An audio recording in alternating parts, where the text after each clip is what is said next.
বন্ধুরা, আগামী 15ই ডিসেম্বর 29শে অগ্রহায়ণ রবিবার, বছরের শেষ পূর্ণিমার দিন আমাদের একটু হলেও কিন্তু এই খাবারটি খেতে হয় এবং এই দিন সকালে ঘুম থেকে উঠে এই সামান্য জিনিসটি আপনারা 1 ঘটি জলে মিশিয়ে বাড়ির এখানে অবশ্যই ঢেলে দিন।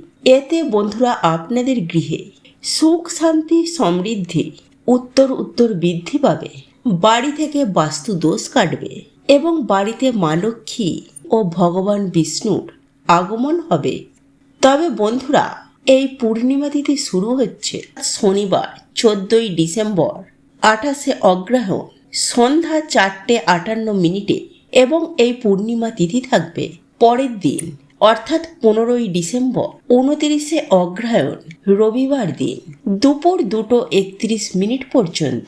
বন্ধুরা, যেহেতু শনিবার থেকে এই পূর্ণিমা তিথির মহাযোগ শুরু হয়ে যাচ্ছে, তাই বন্ধুরা শনিবার ও রবিবার এই সামান্য জিনিসটি বালিশের নিচে রেখে তারপর ঘুমান। এতে রাতারাতি আপনাদের বন্ধুরা পূর্ণিমার মহাযোগে মা লক্ষ্মী ও ভগবান বিষ্ণুর আশীর্বাদে আগের তুলনায় আপনারা সৌভাগ্যের মুখ দেখবেন।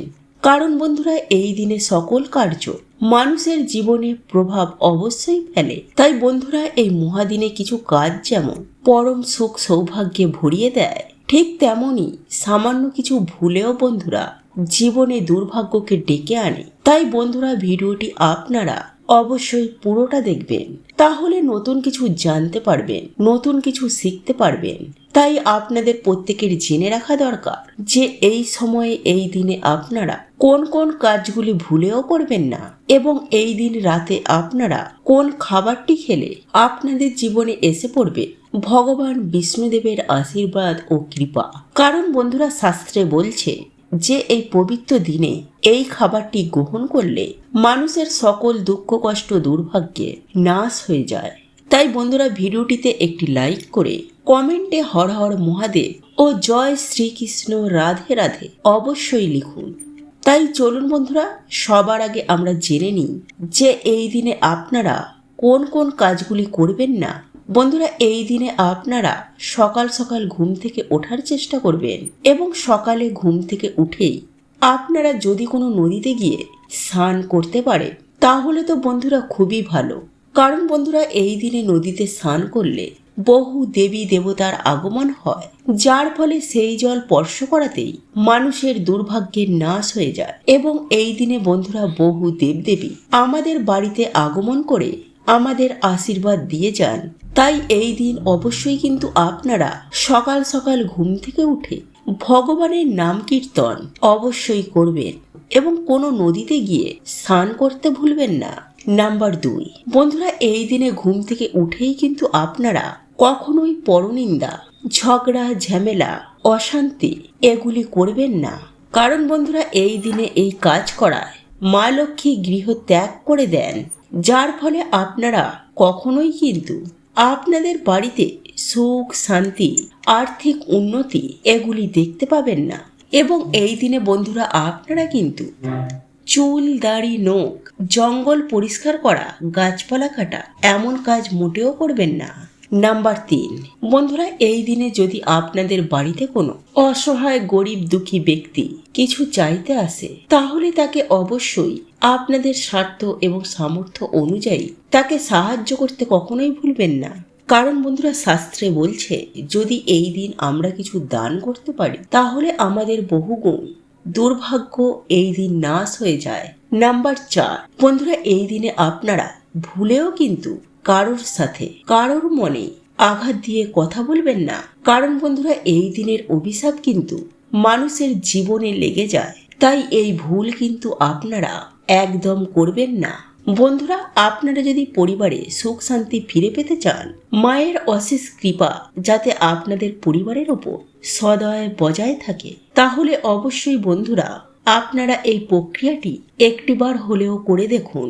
বন্ধুরা, অনেকেই আমাদের মধ্যে ভাবেন যে মা লক্ষ্মীর কৃপায় শুধুই আমরা ধনী প্রাপ্ত করি, কিন্তু বন্ধুরা এমনটা একদম সত্য নয়। কারণ যার ওপরে মা লক্ষ্মীর কৃপা থাকে না, তার পড়াশোনা, কাজের জায়গা এবং প্রেম সম্বন্ধীয় বিভিন্ন রকমের সমস্যা দেখা দেয়। এমনকি পরিবারেও ছাড়াছাড়ি পর্যন্ত হয়ে যায়। কারণ যাতে লক্ষ্মীর স্ত্রী থাকে না, সেই জিনিসে কখনোই কিন্তু উন্নতি সম্ভব নয়। তাই আমাদের জীবনের প্রত্যেককে মা লক্ষ্মীর কৃপা প্রাপ্ত করা অনিবার্য দরকার। তাই আজ আমি আমার এই ভিডিওটির মাধ্যমে যে প্রক্রিয়াটি আপনাদেরকে জানিয়ে দেব, তা যদি আপনারা পুরো ভক্তি ও নিষ্ঠার সঙ্গে আপনারা এই দিনে পালন করতে পারেন, তাহলে আমি আপনাদেরকে কথা দিচ্ছি যে আপনারা মা লক্ষ্মীর কৃপা প্রাপ্ত করবেন, এটা গ্যারেন্টি। তাহলে বন্ধুরা দেরি কেন, চলুন এইবার আমরা জেনে নিই সেই প্রক্রিয়াটি। তবে বন্ধুরা, আপনারা যদি এখনো পর্যন্ত আমাদের চ্যানেলে নতুন হয়ে থাকেন, তাহলে চ্যানেলটি সাবস্ক্রাইব করে পাশে থাকা নোটিফিকেশন বেল আইকনটি ক্লিক করে রাখবেন। তাহলে নতুন কিছু জানতে পারবেন, নতুন কিছু শিখতে পারবেন। বন্ধুরা, আমরা সকলেই জানি ভগবান বিষ্ণু হলেন এই সৃষ্টির পালনকর্তা, আর মা লক্ষ্মী হলেন তার শক্তি স্বরূপা।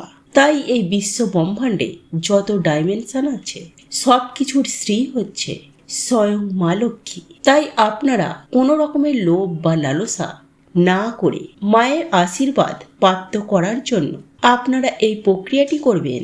কারণ যার উপরে মায়ের আশীর্বাদ থাকে, তার 14 পুরুষের কখনো অর্থের অভাব হয় না, কোনো মনোবাসনাও তাদের অপূর্ণ থাকে না। তাই আপনারা মায়ের কৃপা প্রাপ্ত করার জন্যই এই মনোভাব নিয়ে এই প্রক্রিয়াটি করবেন। তবে আমার সাথে বন্ধুরা আপনারা একবার হলেও বলুন, জয় মা লক্ষ্মীর জয়। বন্ধুরা, এই প্রক্রিয়াটি করার আগে বাড়ি থেকে অলক্ষ্মী বিদায় করা খুবই দরকার, নইলে কিন্তু মা লক্ষ্মী আপনাদের বাড়িতে কখনোই প্রবেশ করবে না। কারণ যে বাড়িতে অলক্ষ্মী বাস করে, সেই বাড়িতে মা লক্ষ্মী কখনোই প্রবেশ করেন না। তাই এর জন্যই হয়তো আপনারা এত পুজো অর্চনা করার পরেও মায়ের আশীর্বাদ পাচ্ছেন না। পরিবারের যেই সমস্যা, সেই সমস্যাই রয়ে গেছে। তাই বন্ধুরা, বাড়ি থেকে অলক্ষ্মী বিদায়ের জন্য এই দিন আপনাদের ঘর মোছার জলে গঙ্গা জল ও কর্পূর মিশিয়ে তা দিয়ে ঘর মুছবেন। বিশেষ করে সেই জায়গায়, যেই সব জায়গাগুলিতে আলো প্রবেশ করে না। কারণ বন্ধুরা, অন্ধকার জায়গাতেই দেবী অলক্ষ্মীর বাস হয়। এমনকি প্রদীপের তলাতেও দেবী অলক্ষ্মী বাস করেন। তাই বাড়ি ঘরদুয়ার পরিষ্কার পরিচ্ছন্ন রাখা সদা সর্বদাই চেষ্টা করবেন।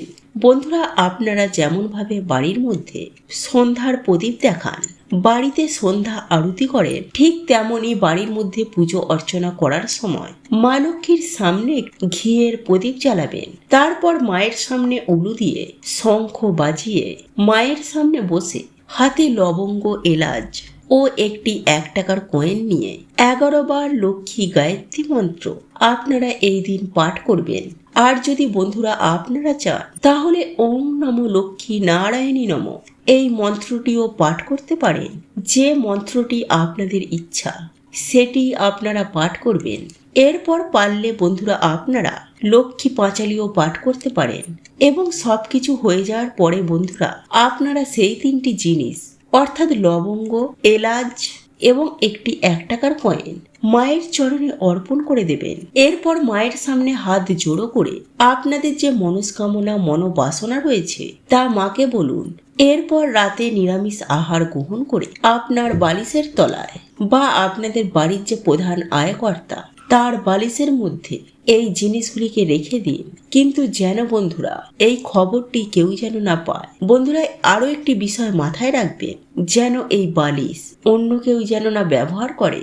বন্ধুরা, এই জিনিসগুলি আপনারা যতদিন বালিশের মধ্যে রাখতে পারেন, এরপর আপনাদের মনস্কামনা, মনোবাসনা পূর্ণ হলে বাড়িতে মা লক্ষ্মীর পুজো অর্চনা করে সেই জিনিসগুলোকে আপনারা কোনো জলাশয়ে ভাসিয়ে দেবেন।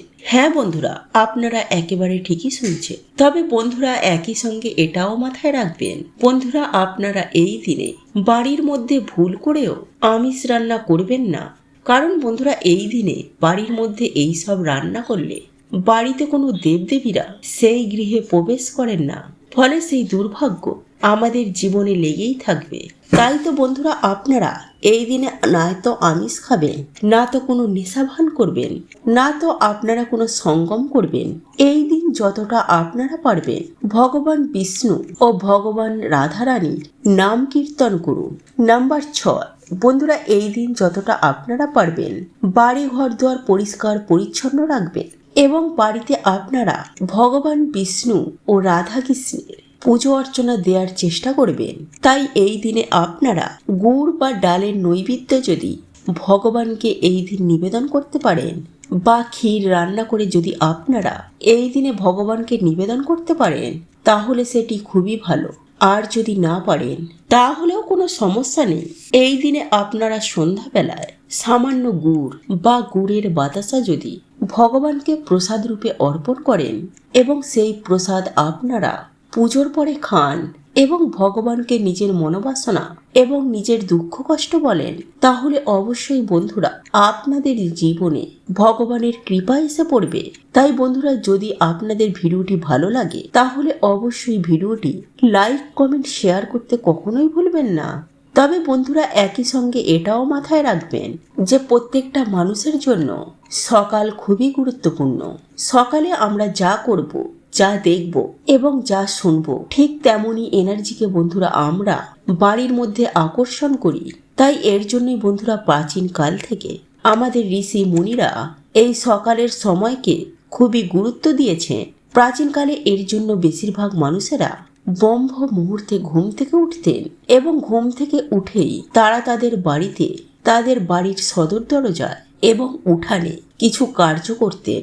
কিন্তু যেহেতু বন্ধুরা আমরা বর্তমানে ব্যস্ততার মধ্যে এই কার্যগুলো করতে পারি না, তাই এর জন্য আপনারা কি করবেন, আপনারা সকালে ঘুম থেকে উঠেই এই এক ঘটি জল নিয়ে আপনাদের বাড়ির সদর দরজার সামনে এই সামান্য কার্যটি করতে পারেন। তাহলে ডেফিনেটলি বন্ধুরা আপনাদের বাড়িতে মা লক্ষ্মীর আগমন ঘটবে। আপনাদের আর্থিক উন্নতি কেউ আটকাতে পারবে না। আপনাদের বাড়িতে আবার সুখ শান্তি সমৃদ্ধি ফিরে আসবে। কারণ বন্ধুরা এই সামান্য কাজটি আমাদের বাড়ি থেকে সমস্ত রকমের গ্রহদোষ কাটিয়ে দেয়, নেগেটিভ ঊর্জাকে আমাদের বাড়ি থেকে একেবারে দূর করে দেয়। ফলে খুব সহজেই আমাদের বাড়িতে দেবদেবীদের আগমন ঘটে। হ্যাঁ বন্ধুরা, বাড়ির মধ্যেই মা লক্ষ্মীর কৃপা হয়। তাই বন্ধুরা এটি সামান্য শুনতে লাগলেও এর কৃপা কিন্তু বন্ধুরা অনেক অনেক গুণ বেশি। কিন্তু বন্ধুরা যদি আপনারা একটু ভুল করে ফেলেন তাহলে এর কৃপা কিন্তু বন্ধুরা আপনারা পাবেন না। তাই ধৈর্য সহকারে আপনারা প্রত্যেকটা পয়েন্ট মন দিয়ে শুনুন।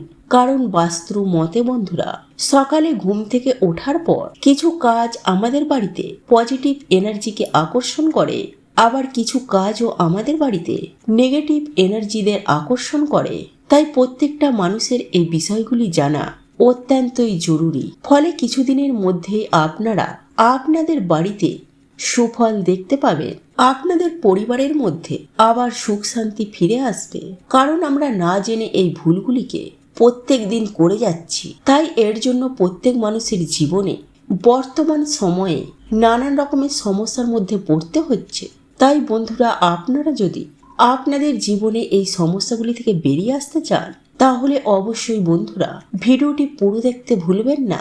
নাম্বার 1, বন্ধুরা আমাদের মধ্যে বেশিরভাগ মানুষই সকালে ঘুম থেকে উঠে আয়নার সামনে দাঁড়িয়ে পড়ে।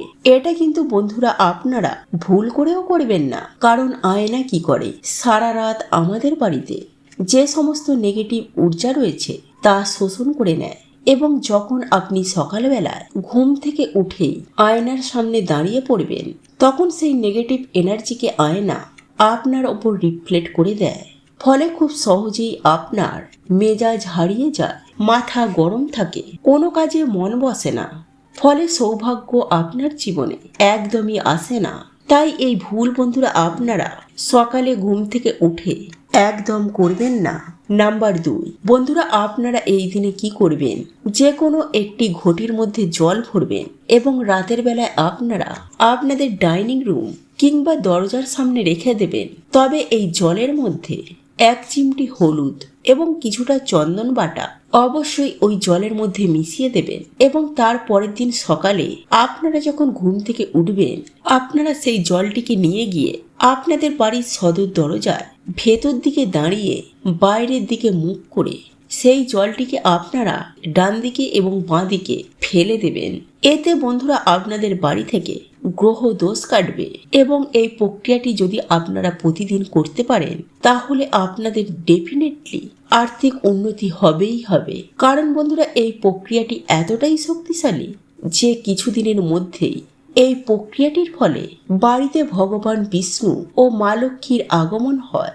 নাম্বার 3, বন্ধুরা আমরা প্রত্যেকেই আমাদের বাড়িতে ঘুম থেকে ওঠার পর আমাদের সদর দরজা বা উঠানের সামনে ঝাঁট দিই। কিন্তু বন্ধুরা আপনারা এই দিনে কি করবেন, এই ঘটির জলটি সবার আগে ছড়িয়ে দেবেন এবং তারপরে আপনারা ঘর দুয়ার ঝাঁট দেবেন।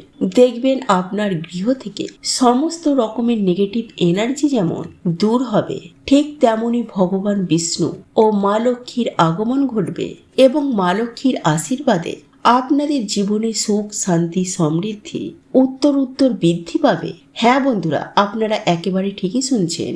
এই কথা আমি বলছি না, এই কথা বিষ্ণু পুরাণে ভগবান শ্রীকৃষ্ণ নিজে বলেছেন। যদি কোনো ব্যক্তি পূর্ণিমার দিন সকালে সদর দরজায় 1 ঘটি জলে এই দুটি জিনিস মিশিয়ে ঢেলে দেবে, সেই গৃহে সারা বছর মা লক্ষ্মী ও ভগবান বিষ্ণু বিরাজ করেন। জয় শ্রীকৃষ্ণ, রাধে রাধে। প্রভু আপনাদের সকলের মঙ্গল করুক। আপনারা সকলেই সুস্থ থাকুন, ভালো থাকুন।